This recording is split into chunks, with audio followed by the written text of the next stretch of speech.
Swaraj mission, आपकी आवाज।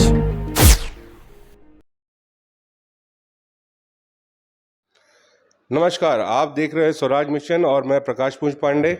आज के इस स्पेशल एपिसोड में मैं आपको एक ऐसे विशिष्ट व्यक्ति से मिलाने वाला हूं जहां गुरुजी, आज हमने एक व्यापक विषय लिया है और नॉर्मली देखा जाता है तो आज कुछ चंद पाखंडियों के कारण ज्योतिष शास्त्र और जो सनातन धर्म है उसे पाखंड का नाम भी दिया गया है। इस एपिसोड के माध्यम से हम हमारे देशवासियों का जो भी भ्रम है उसे दूर करना चाहते हैं आपके माध्यम से। तो आज हम ये चाहते हैं कि आप ज्योतिष पे खुल के बताएं और हर एक पहलू को हम टच करने की कोशिश करते हैं कि ज्योतिष क्या है, क्या ज्योतिष वाकई एक विज्ञान है या ज्योतिष कुछ और है जो लोग नहीं समझ पाए। क्योंकि हमें पता है कि आपकी 6 पीढ़ियां इस ज्योतिष विद्या में है और तो 6 पीढ़ियों का ज्ञान, यहाँ तो एक पीढ़ी का भी ठिकाना नहीं है, पर लोगों की आपकी 6 पीढ़ी का ज्ञान अगर हमारे दर्शकों तक पहुंचे तो शुरुआत करते हैं। आपकी नज़र में ज्योतिष क्या है? देखिए, ज्योतिष शास्त्र ये बहुत ही एक सटीक है, सत्य है। और देखिए, इस चीज़ पे हर किसी को विश्वास करना बहुत ज़रूरी है। यदि इस चीज़ पे हम विश्वास करते हैं तो इसमें से बहुत सी चीज़ें हमें मिलती है, हासिल होती है। लेकिन एक चीज़ और भी है, जैसे प्रारब्ध में जो लिखा हुआ है ये कोई टाल नहीं सकता। गुरुजी, प्रारब्ध मतलब आपके वो संस्कृत वाले वो शब्द शायद दर्शक समझ ना पाए। प्रारब्ध क्या होता है? देखिए, प्रारब्ध यानी कि क्या है कि हमारे जीवन में जो लिखी हुई चीज़ें जो है, लिखित जो चीज़ें हैं, जैसे जन्म होता है, जन्म के बाद जो लिखित जो चीज़ें होती है, यही हमारा प्रारब्ध जो होता है कि ईश्वर की दया से लिखा जाता है, जो पूर्व जन्म के कर्म भी होते। ज्योतिष, ग्रह और इंसान के कर्म दोनों यदि व्यवस्थित हो तब उसका कोई ना कोई हमें रस मिलता है, फल मिलता है।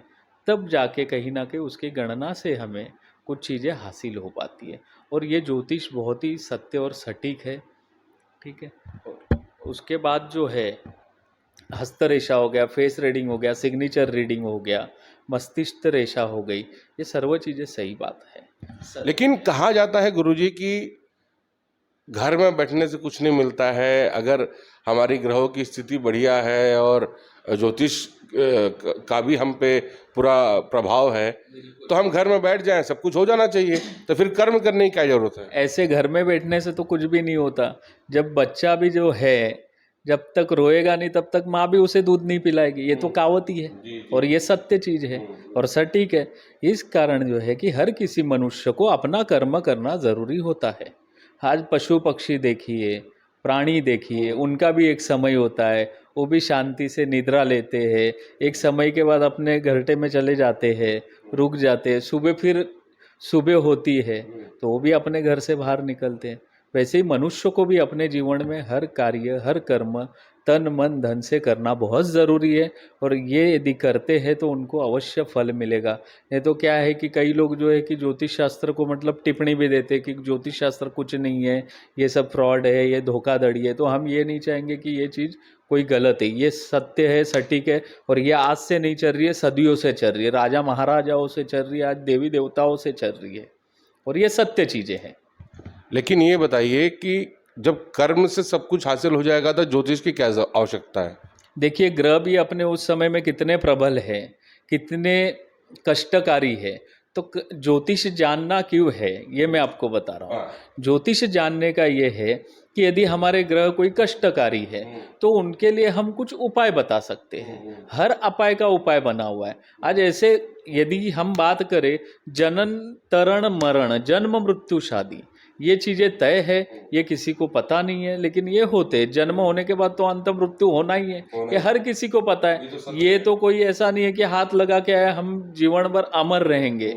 इतनी कोई अभी ये कलयुग में कोई तपस्या करने वाला कोई नहीं रहा जो कि अंत तक रहे, अमर रहे, ऐसी कोई बात नहीं है। लेकिन बस कुछ ग्रह उच्च के होते, नीच के होते, कोई ग्रहों का कुछ दोष होता है। जैसे बहुत से सारे ग्रहों के भी दोष होते हैं जो पूर्व जन्म से ही हमारे कर्म में आते, मतलब कुंडली में आते हैं।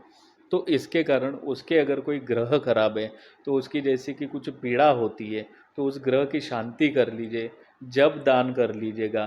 तो उससे क्या होता है, हम ये कोई मार्गदर्शन देते। आज आप डॉक्टर के पास जाते हो, शरीर है तो पीड़ा तो है ही, तो डॉक्टर भी आपको क्या करेंगे, कुछ दवाई दे देंगे।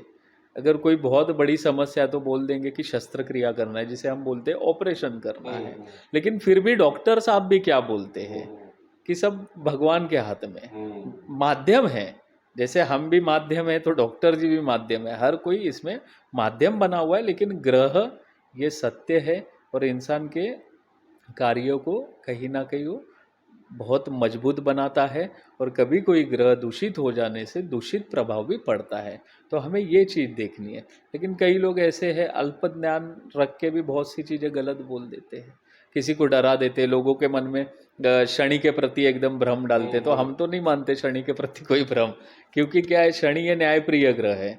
यदि शनि न्यायप्रिय ग्रह है, यदि आपको 7.5 भी लगी हुई है, ठीक है, 7.5 होती है, शनि की महादशा होती है, कभी कभी शनि अपने कुंडली में जैसे मेष राशि का बैठे तो नीच का कहलाता है, ऐसे कुछ योग बनते हैं। देखिए, कोई पूजा पाठ में खर्च कर सकता है, कोई नहीं कर सकता है, हर किसी के लिए हम बता रहे हैं। तो उनको क्या है, जैसे कि अपने जो बुजुर्ग है, जैसे बोलते हैं ना चाचा हो, इनका थोड़ा ध्यान देना चाहिए। फिर जैसे अपने हाथ में कोई काम करता है, अभी जो व्यापारी होगा उनको, जैसे उनके पास जैसे जो वर्कर काम करते हैं, जो नौकरदार काम करते हैं, उनके पास उनको ध्यान देना है, उससे शनि का भी प्रभाव अच्छा बन जाता है। तो बहुत सी चीज़ें हैं। देखो, ये तो एक जो बोलते हैं ना, बहुत बड़ा सागर है, इसमें से आप जितना लोगे उतना कम है।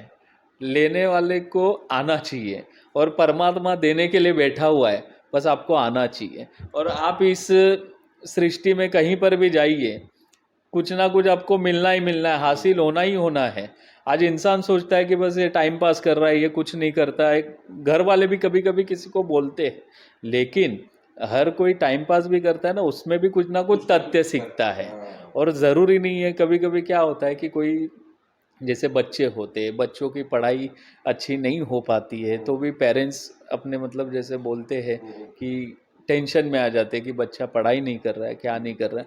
तो मेरा ये कहना है कि इस माध्यम से भी, इस विषय में ऐसे ही मैं बोल रहा हूँ ये शब्द, कि बच्चों के भी मन में क्या रुचि है ये भी अपने माता पिता जान ले थोड़ा। यदि उनको खेल कूद में रुचि होगी तो उसको उस फील्ड में डाल दो। एजुकेशन तो है, लेकिन हर किसी की यही ख्वाहिश होती है कि बस अपना बच्चा पढ़े, डॉक्टर बने, सीए बने, इंजीनियर बने, कुछ ऐसे लेवल पे जाए, पुलिस अफसर बने, गवर्नमेंट में जाए, सरकारी में जाए। तो हर किसी के ग्रह उतने प्रबल नहीं होते। बस हम ये भ्रम में रहते हैं कि नहीं, मेरा लड़का तो इतना पढ़ रहा है तो ये ज़रूर जो है कि बड़ा अफसर बनेगा, ये सब मन में होता है। तो बस यही है कि बच्चों की भी रुचि जानिए, और देखो ग्रह का ही सर्व खेल है ये।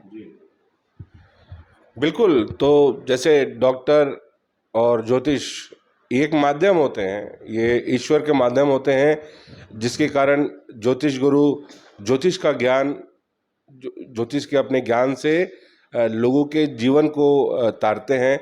जिस प्रकार डॉक्टर्स अपने टैलेंट, अपने हुनर का इस्तेमाल करके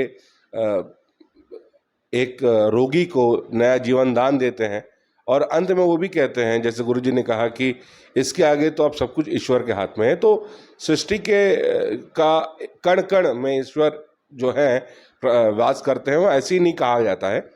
और उसी प्रकार से हम भी एक माध्यम है कि नीलकंठ गुरुजी जैसे ज्ञानी लोगों के ज्योतिष पे जो खुल के उन्होंने ज्ञान की बात अभी कही, तो हम भी माध्यम है कि दर्शकों तक ऐसी अच्छी बातों को पहुंचाए, ताकि जो समाज में एक भ्रांति फैली हुई है उससे लोग बच पाए। और गुरुजी ने एकदम स्पष्ट रूप से कह दिया कि ग्रहों के साथ साथ कर्म, और कर्म के साथ साथ ग्रह, ये एक दूसरे के पूरक है। मीन्स कर्म करना है और फल की चिंता नहीं करनी है, जो कि श्री कृष्ण भगवान ने गीता के सार में भी कहा है कि कर्मण्येवाधिकारस्ते मा फलेषु कदाचन, कि कर्म किए जाओ, फल की चिंता ना करो। क्योंकि चिंता करने के लिए तो ग्रह बैठे हैं, और उन ग्रहों को ऑपरेट करने के लिए हमारे ईश्वर बैठे हैं। तो ये जो एक शास्त्र है, इस शास्त्र में भी एक एजुकेशन की ज़रूरत पड़ती है। तो गुरुजी क्या लगता है कि ज्योतिष शास्त्र की विद्या के लिए भी कोई अलग से इंस्टीट्यूट बनना चाहिए या वो इंडिया में है? देखिए, इंडिया में कई भागों में है, कई हिस्सों में है। ये नहीं है कि सब जगह आजकल पाठशाला है, पढ़ाया जाता है, ज्योतिष शास्त्र पढ़ाया जाता है। बस वो समझने वाला, उनकी रुचि अच्छी होनी चाहिए, और जितना रुचि लोगे उतना आपको पढ़ना ही है आगे। और सत्य है, सब चीज़ें सत्य है। और मैं तो ये कहता हूँ कि बस विश्वास रखिए, और इस शास्त्र को आप पकड़ के चलोगे तो इसमें निश्चित ही आपको इसका मार्गदर्शन मिलेगा। फल तो मिलना ही है, आपके प्रारब्ध में यदि लिखा हुआ है कि आप धनवान होने वाले हो तो होंगे ही, जो तकलीफ आनी है वो भी होंगे। लेकिन बस यही है कि इस माध्यम से ये पता चलता है कि हमें यदि कोई कष्ट आना है तो उस कष्टों को हम कम कैसे करें। शरीर को वेदना तो मिलनी है, ये नहीं है कि नहीं मिलेगी। और एक सर्व चीज़ों का माध्यम है, और पाठशाला, ज्योतिषशाला सर्व जगह यूनिवर्सिटी बनी हुई है ज्योतिष शास्त्र की, और ये सदियों से चल रहा है। कोई आज का बना बनाया ये चीज़ नहीं है, कई सदियों से था ना। देव ऋषि जैसे ऋषि मुनियों से ये चलता आ रहा है। गुरुकुल उस समय होते थे। गुरुकुल होते थे, हर चीज़ होते थे। आज भी गुरुकुल है, लेकिन कोई गुरुकुल में जाना नहीं चाहता। तो जाना ज़रूरी है। मंदिरों में जाओ, गुरुकुल में जाइए, अपने जैसे पूर्वज को याद करो, कुल देवता को याद करो, घर के बड़ों को जो है कि मान सम्मान इज्जत दीजिए, उनका मतलब जो है कि चरण स्पर्श कीजिए। इससे भी ग्रह अच्छे पावरफुल होते हैं।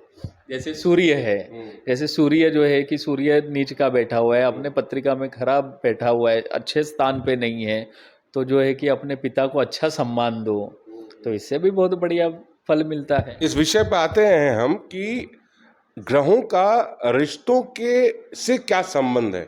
ये एक गुरुजी व्यापक, बहुत व्यापक विषय है कि हर ग्रह, हर व्यक्ति के एक जो हर रिश्ते होते हैं उससे जुड़े होते हैं। इसमें कितनी सत्यता है और कौन सा ग्रह कौन से रिश्ते से जुड़ा हुआ है, ये एक बार लोगों को बताएं। देखिए, अभी तो मैंने जैसे कहा कि आपको जैसे सूर्य है, सूर्य यदि पत्रिका में नीच का है या कोई खराब स्थान में बैठा हुआ है, तो सूर्य को हमें अच्छा मजबूत करने के लिए अपने पिता का जो है कि मान सम्मान करें, उनका चरण स्पर्श करें। जैसे पिता किसी का नहीं है तो पिता के उम्र के जो है कि उनको भी अपन मतलब प्रणाम कर सकते हैं, जिससे कि हमारा सूर्य अच्छा हो। दूसरा है कि चंद्रमा जो होता है माँ का कारक होता है, तो माता का, जैसे मौसी का, इनका आदर सत्कार करें, इससे भी बहुत बढ़िया आपको लाभ होगा। और जैसे है कि उसके बाद आता है आपका मंगल जो होता है कि अपने भाइयों का होता है। तो कई भाइयों में भी मान सम्मान बढ़ा है, अपने से जैसे बड़े भाई है कि उनके चरण स्पर्श करो, उनको उनकी देखभाल करो। देखिए, चरण स्पर्श करना है तो अपनी एक संस्कृति है, ठीक है ना। बड़े छोटों का आदर सम्मान करना है तो संस्कृति है। लेकिन कई बार क्या होता है कि हमारे उम्र से भी बड़े हैं तो हम उसको भाई का भी कभी हम दर्जा देते, कभी भाई साहब बोलते, उससे भी बड़े हैं तो हम कभी चाचा बोल देते हैं। तो ये सब देख के आप अपने रिश्तों को निभाते चलिएगा, तो इससे भी आपका मंगल बढ़िया हो जाएगा। और जैसे बुध है, अभी बुध क्या होता है, जैसे अपनी बहन है, बेटी है, बुआ है, इनका आदर सत्कार कीजिएगा। अगर अपने मायके में आते हैं या ऑलरेडी है तो उनका आदर सत्कार कीजिएगा, उससे भी जो है कि आपके घर परिवार में एकदम खुशहाली बनी रहेगी।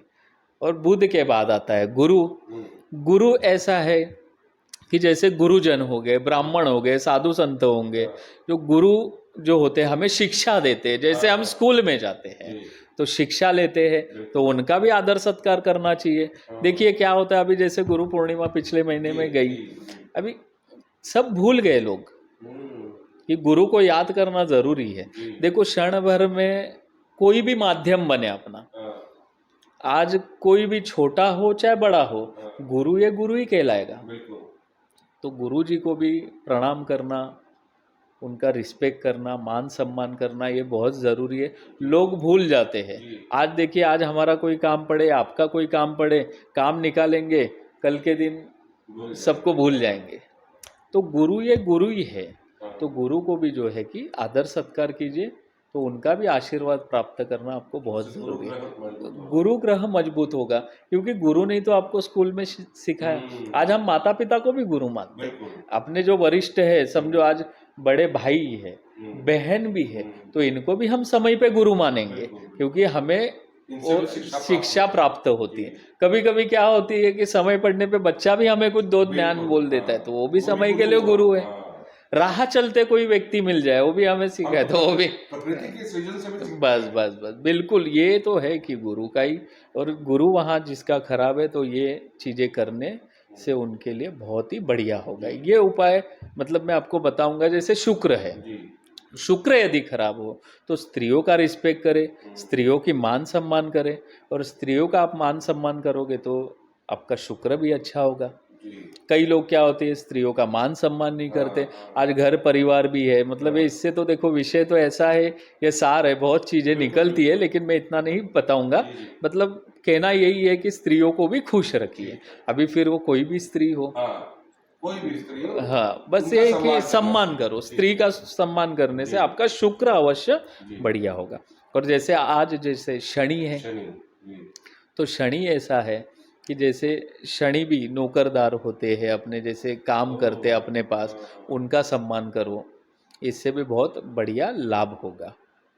और अभी और भी है, जैसे कि राहु है, राहु और केतु, मैं वही पूछने वाला था। हाँ, राहु और केतु, ये जैसे कि दादा है, नाना है, इनका सम्मान करना चाहिए, तो इससे आपका राहु केतु भी सर्व ठीक होता है। मतलब ये सर्व नवग्रह की एक दूसरे में एक मित्रता है। इस ये देखिए, अगर ये विषय लेना जाए तो बहुत लंबा विषय हो जाता है, लेकिन बस मैं इसमें ही बता रहा हूँ। और ये किस लिए बता रहा हूँ मैं, कई लोगों को क्या होता है कि पूजन नहीं कर पाते हैं, या कोई स्टोन धारण नहीं कर पाते हैं, मतलब जिसकी स्थिति ठीक नहीं हो। मैं किसी को मतलब मैं किसी को गलत नहीं कह रहा हूँ, आज के तारीख में फिर भी भगवान के दया से सबके पास पर्याप्त है कि मतलब कुछ ना कुछ कर सकते।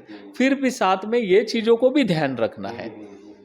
धन ये अलग सब्जेक्ट हो गया, पैसा ये अलग सब्जेक्ट है, लेकिन रिलेशन, रिश्तों को मजबूत करना है, तो ये भी एक नवग्रह का एक कार्य करता है। ये कितनी बड़ी बात गुरुजी ने समझाया कि रिश्तों को कैसे आपको सहेज के रखना है और कैसे मेंटेन करना है, और हर रिश्ते से हर ग्रह जुड़ा हुआ है। जैसे गुरुजी से मैं फिर से गुजारिश करूंगा कि शॉर्ट में हमें समझाएंगे कि हम शुरुआत करते हैं सूर्य ग्रह से।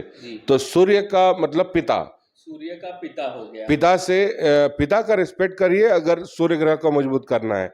फिर आता है चंद्र, अगर चंद्र को मजबूत करना है तो अपने भाइयों को, माता को रिस्पेक्ट, अपनी माता जी हो, माता सम्मान, कोई बड़े उम्र में हो तो उनका रिस्पेक्ट करे, और अपने मौसी का रिस्पेक्ट करे। तो चंद्र मजबूत करने के लिए, चंद्र ग्रह को मजबूत करने के लिए माता या मासी जो बोलते हैं, माता समान जो स्त्री आपके जीवन में है, उनका आप आदर करिए, सम्मान करिए, तो चंद्र मजबूत हो जाएगा।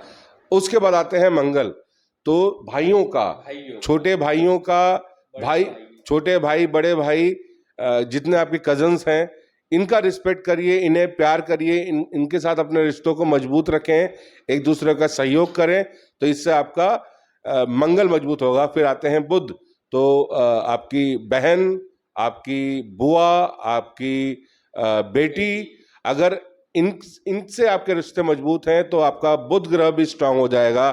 फिर आते हैं गुरु ग्रह, तो हमारे जितने भी गुरुजन हैं, जिससे भी हम शिक्षा प्राप्त करते हैं, ज्ञान प्राप्त करते हैं, आप उन सबका सम्मान करें, तो हमारा जो गुरु ग्रह है वो भी मजबूत होता है। फिर आते हैं शुक्र ग्रह पे, तो शुक्र ग्रह पे जो स्त्रियों यानी कोई भी स्त्री हो तो उनका सम्मान करे, आदर करे, किसी को मतलब दुष्कारे नहीं। दुष्कारोगे तो आपका जो शुक्र ऑलरेडी नीच का है, खराब बैठा हुआ है, और भी खराब हो जाएगा। तो भारत सदियों से स्त्री प्रधान देश रहा है, यहाँ स्त्रियों के नाम से पुत्रों की पहचान होती थी। जैसे स्त्रियों को तो पहला सम्मान दिया जाता है, बिल्कुल, और स्त्रियों को ही पहला सम्मान भी दिया जाता है।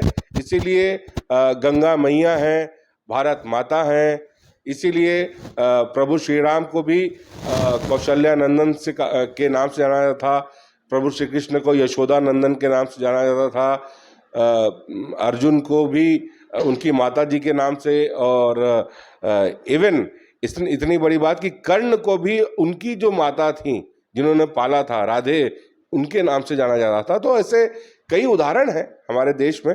तो माताओं का सम्मान करिए तो आपका जो शुक्र है वो प्रबल हो जाएगा। अब आते हैं शनि।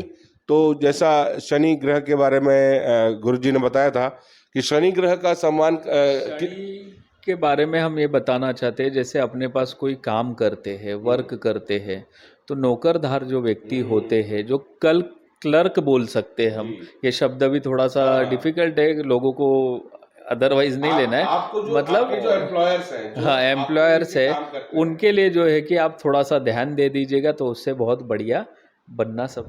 मतलब शनि ग्रह को मजबूत करना है तो आपके जो एम्प्लॉयज हैं, आपके अंडर में जो लोग काम करते हैं, आप उनका मान सम्मान करिए, उनका केयर करिए, उनके बारे में फिक्र करिए, उनको थोड़ा सा क्या तकलीफ है थोड़ा सा उनको जान लीजिए। हाँ, खान पान की चीजें हो, कभी कुछ अनाज है, वस्त्र है, जो भी आपके हाथ से दान उनको देना है, उनके जो घर के जो घरेलू जो कार्य में उपयोगी जो वस्तु पड़ते हैं उन्हें आप देते रहिएगा, तो उनसे आपका शनि मजबूत होगा और आपके भी व्यापार वृद्धि बढ़िया चलते रहेगी। और अंत में इसके बाद राहु और केतु, तो जैसे गुरुजी ने कहा कि आपके दादाजी, आपके नाना जी, जो भी वरिष्ठ जन हैं जिनको आप उनका मान सम्मान को करना है, उस चीज से बहुत ही बड़ी खुशहाली मिलते रहेगी। तो देखिए कितने सही तरीके से और कितने विस्तारित तरीके से गुरुजी ने आज 2 बार हमें ग्रहों से रिश्तों के कैसे प्रभाव होते हैं, यानी कौन से रिश्ते को अगर हम सहेज के चलेंगे तो उससे कौन से ग्रहों को मजबूती मिलेगी, इसका देखिए ये एक बहुत बड़ा संदेश है कि हमें हर रिश्ते की रिस्पेक्ट करनी है, हमें किसी से रिश्ता खराब नहीं करना है। अगर हम हर रिश्ते की रिस्पेक्ट करेंगे तो हमारे हर ग्रह प्रबल हो जाएंगे, और जब हर रिश्ता मजबूत होगा, हर ग्रह प्रबल होगा, तो हमें सफलता के पथ पे चलने से कोई रोक ही नहीं सकता। तो इसीलिए तो जब हमारी मानसिक परेशानियां क्यों उत्पन्न होती हैं, क्योंकि हमारे रिश्ते खराब हो जाते हैं। आज भाई भाई की नहीं पड़ती है, भाई बहन की नहीं पड़ती है, भाई आज आपसे आपकी पत्नी की नहीं पड़ रही है, बच्चों से माँ बाप की नहीं पड़ रही है। यही कारण है कि हमारे ग्रह खराब होते हैं और हमें उन्नति नहीं मिलती है। उसके बाद हम अपने भाग्य को कोसते हैं कि मेरा तो भाग्य ही खराब है। भाग्य खराब नहीं है, आपका आचरण खराब है, आपके रिश्ते खराब हैं, और रिश्ते खराब है तो आपके ग्रह खराब है, और ग्रह खराब है तो आपकी दशा खराब है। तो इसीलिए दशा को चेंज करनी है तो आप अपना दिशा चेंज करिए, आप अपनी सोचने की दिशा को चेंज करिए, आप अपने रिश्तों को मजबूत करिए, तो आपके ग्रह ऑटोमेटिक स्ट्रांग हो जाएंगे, मजबूत हो जाएंगे। अब ये बहुत व्यापक विषय है, हम इस पर बहुत चर्चा कर सकते हैं, लेकिन मुझे लगता है कि ये बड़ा संदेश जो देना था आप तक पहुंच चुका है। आगे बढ़ते हैं इस एपिसोड में। गुरुजी, नॉर्मली देखा जाता है कि हम कोई अच्छा काम करते हैं, करने के लिए जाते हैं, तो हम बोलते हैं दही खा के जाइए। बिल्कुल। तो इसका क्या कॉन्सेप्ट है? देखिए, दही एक शुभ चीज मानी जाती है और ये सदियों से सब चीजें चलती आ रही है। जैसे कोई गुड़ खा के जाता है, कोई शक्कर खा के जाता है, कोई दही खा के जाता है, तो इसके पीछे यही रीजन है कि हमारे कार्य शुभ हो। और दही एक शुद्ध वस्तु, शुद्ध गाय से ही दूध आया है, और गौ माता को तो हम बहुत बड़ा ये करते हैं, पूर्ण अपने हिंदू संस्कृति में गौ माता का तो बहुत हम सेवा करते हैं, तो उसी से ये चीज़ें आती है। तो दही खाने से अपने कार्य जो है कि दही और शक्कर, सिर्फ दही नहीं, उसमें मिठास भी ज़रूरी है। तो ये दोनों चीज़ें जब मिश्रित होती है तब जो है कि अपना कार्य भी शुभ होता है। कोई गुड़ खाते, कोई दही है, शक्कर है। और साइंस ने भी कहा है कि दही खाने से शरीर और मन दोनों स्वस्थ होते हैं, क्योंकि उसमें गुड बैक्टीरियाज होते हैं। बिल्कुल। अभी ये तो डॉक्टर साहब भी बता सकते हैं। देखिए चीजें कैसे रिलेट होती हैं। दही जब विज्ञान डेवलप हुआ तो बताया गया कि दही की कितनी इंपॉर्टेंस है, पर हमारे ज्योतिष ज्ञान में ये सदियों से चला आ रहा है कि दही खा के जाना चाहिए, मीठे के साथ। उसमें आप गुड़ खाइए या शक्कर डाल के खाइए, लेकिन दही खा के जाना ही शुभ होता है, क्योंकि दही इज गुड फॉर हेल्थ। और दही खाने से दिन और आपका शरीर, मस्तिष्क सब फ्रेश हो जाता है। साइंटिफिकली लेंगे तो उसमें गुड बैक्टीरियाज होता है जो कि आपके शरीर को, माइंड को रिफ्रेश करता है, तो वो आपके जो होने वाले काम है उसमें हेल्प करता है। तो गुरुजी, आपने अभी गौ माता का जिक्र किया। ये भी कहा जाता है कि गौ माता में देवी देवता का निवास होता है। इस बारे में जरा लोगों को ज्ञान दें, क्योंकि आज देख रहे हैं कि गाय कट रही हैं, गौ मांस बिक रहे हैं, लोग बहुत चाव से खा रहे हैं। ये हम कहाँ जा रहे हैं?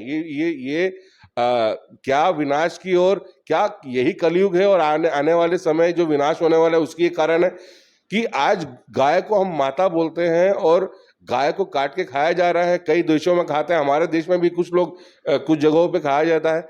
तो आप पहले गौ माता के बारे में जरा बताएं। देखिए, गौ माता के बारे में तो मैं यही बताऊंगा कि गौ माता की मेन तो सेवा करिए, और आपके नज़र में कहीं ऐसी चीज़ें हो रही है तो उसको देखिए, रोकने की कोशिश कीजिएगा।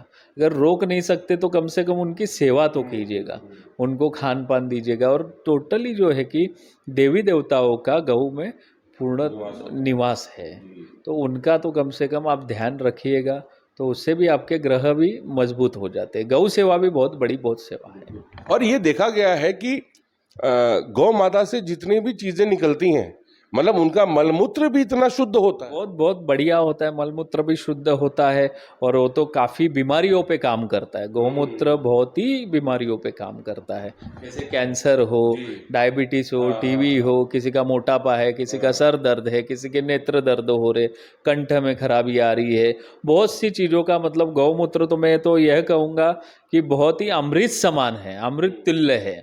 और उसको यदि किसी ने ग्रहण कर लिया तो उनका चेहरे में भी उतनी तेज आ जाएगी, शरीर में भी एकदम स्वस्थ रहेंगे। किसी को एसिडिटी की प्रॉब्लम है वो भी मोक्ष हो जाएगी, कफ है, पित्त है, हर चीज़ों का जो है कि गौ माता से बहुत ही मतलब उपयोगी चीज़ है। और गौ माता हमें सब उपयोगी चीज़ें देती है, लेकिन हम गौ माता को कुछ नहीं दे रहे हैं, ना उनका हम रक्षा भी कर रहे। तो मैं यही कहूँगा कि गौ माता की रक्षा करें, गौ माता की सेवा करें। और छत्तीसगढ़ के हमारे मुख्यमंत्री भी गौठान और गायों की केयर करने के लिए अब उन्होंने गोबर भी खरीदने के लिए एक योजना बनाई। हाल ही में उन्होंने एक उद्घाटन किया कि गोमूत्र भी खरीदी जा रही है 4 रुपए के दर से।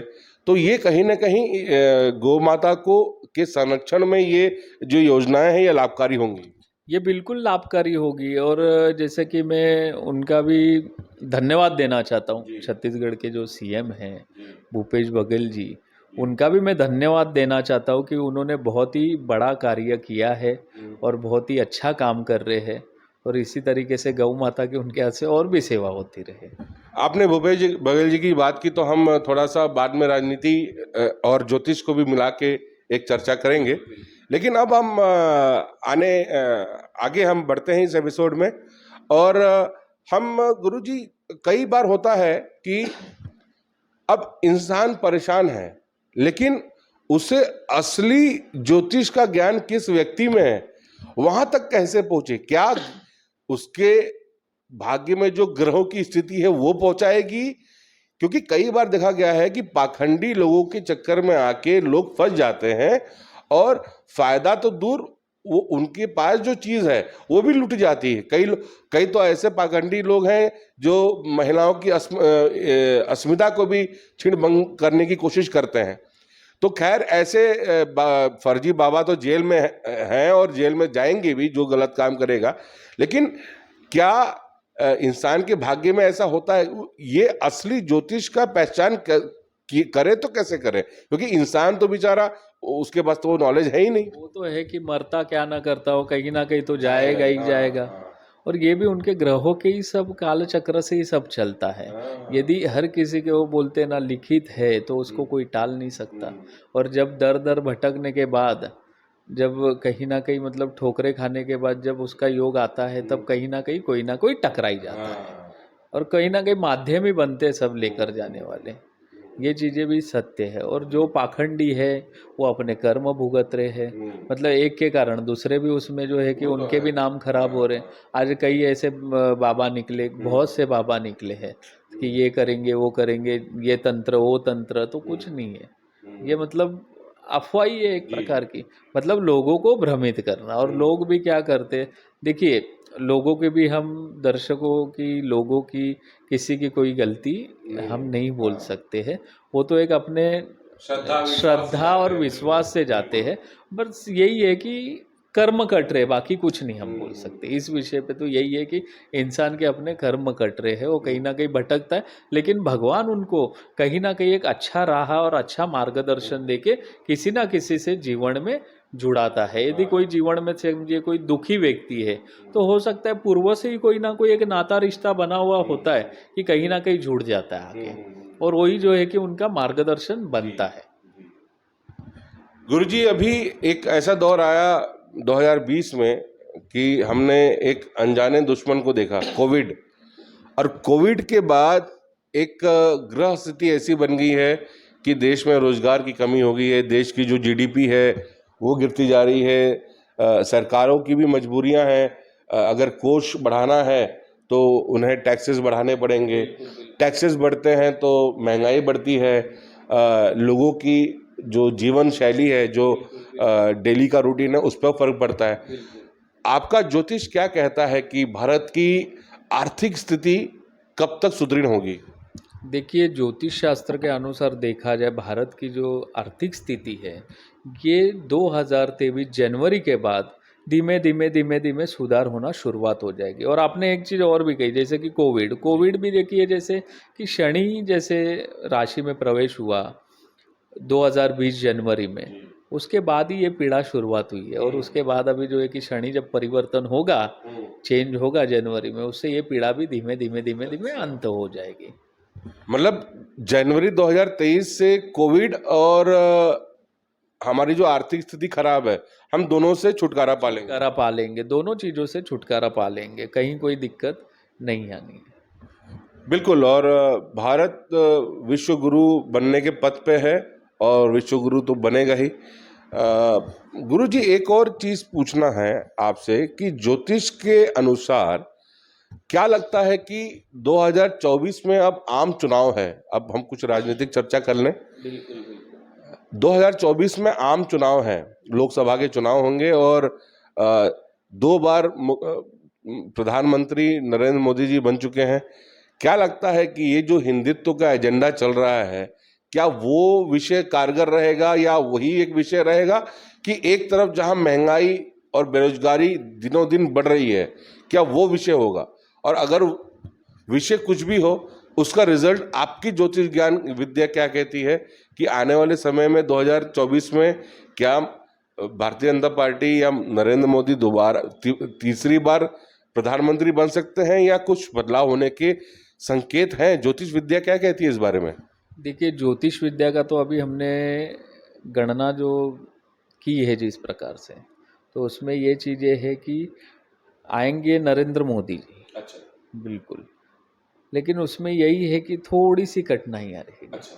लेकिन पद पे यही रहेंगे, इतना तो है, क्योंकि उनके ग्रह भी प्रबल है, भाग्य भी प्रबल है, और उस चीज़ों से वो आगे आ जाएंगे। और आपने जैसे बताया कि महंगाई का विषय, तो इस मुद्दे पर भी थोड़ा सा व्यवस्थित हो जाएगा आगे। हाँ, जैसा आपने कहा कि 2023 जनवरी से ऐसे तो चेंज हो ही रहा है, ऐसे तो चेंज होगा ही होगा। तो हो सकता है कि 24 आते आते तक महंगाई, बिल्कुल बिल्कुल सुधार तब तक जो है कि 24 तक तो बिल्कुल सुधार हो ही जाएगी। मतलब देखिए आपने कितनी सही तरीके से बताया, और ये दर्शकों के लिए समझने वाली बात है कि महंगाई पहले कम होगी, 2023 से हमारी आर्थिक स्थिति सुधरेगी अकॉर्डिंग टू एस्ट्रोलॉजी, ज्योतिष शास्त्र के हिसाब, और धीरे धीरे जब आम चुनाव आएंगे तब तक ये चीजें कंट्रोल हो जाएंगी, और फिर उसका फर्क आम चुनाव में पड़ेगा। बिल्कुल बिल्कुल आम चुनाव पे पड़ेगा।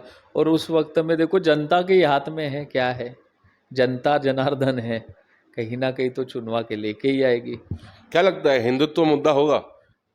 हाँ जी, हिंदुत्व एक मुद्दा होगा? हाँ हिंदुत्व एक मुद्दा तो होगा ही होगा। हमें लगता नहीं है कि हम आज़ादी के 75वीं साल में अमृत काल में हैं, और अमृत महोत्सव मना रहे हैं, और आज भी हिंदुत्व, हिंदुस्तान में, हिंदू बाहुल्य देश में हिंदुत्व एक मुद्दा बने? क्या सही है? देखिए, हिंदुत्व एक मुद्दा भी नहीं भी बनना चाहिए, हाँ, क्योंकि हिंदू राष्ट्र ही है बिल्कुल और हिंदू राष्ट्र होना चाहिए। चाहिए। और ये अभी करेंगे, जैसे अपने वरिष्ठ बैठे हुए हैं, जी। मोदी जी बैठे हुए हैं, जी। करेंगे कुछ ना कुछ निर्णय। अब मोदी जी की बात तो कही, नीलकंठ गुरु जी ने एक प्रेडिक्शन है और ये एक टैगलाइन है कि मोदी जी अकॉर्डिंग टू ज्योतिष शास्त्र के अनुसार मोदी जी फिर रिपीट कर रहे हैं। तो आपको अग्रिम बधाई मोदी जी।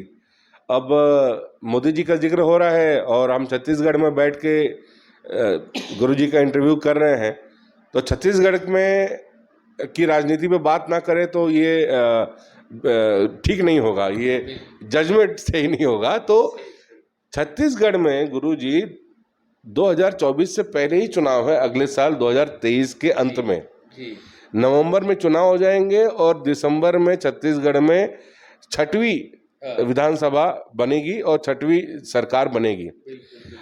ज्योतिष विद्या क्या कहती है कि अगले साल छत्तीसगढ़ के परिप्रेक्ष्य में किसकी सरकार बनने जा रही है?